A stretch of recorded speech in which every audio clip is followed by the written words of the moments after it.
Thanks for joining us tonight. The Green Bay School Board hosted a special meeting tonight, which included a working session where members of the district provided updates on their school consolidation projects. In a First Alert update, Drew Best brings us the latest developments presented in tonight's school board meeting. The Green Bay School Board presented some key changes being made in their school consolidation process between the schools that closed at the end of last year, as well as 3 more elementary schools set to close after the 2025-26 school year.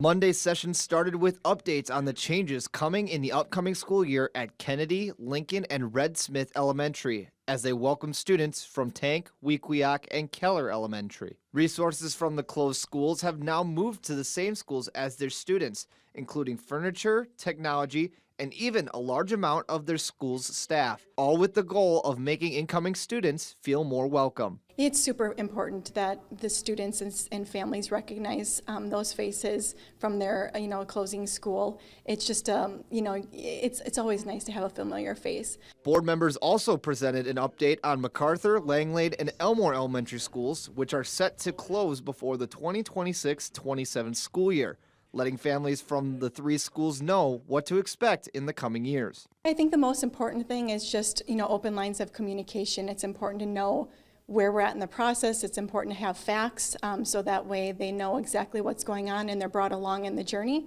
A link to the boundary locator is available on the Green Bay School Board's website under Facilities Master Plan for families who are trying to figure out where their children will land in the school consolidation process. You can also find a link to the boundary locator at wbay.com/links. Reporting in Green Bay, Drew Best, Action 2 News.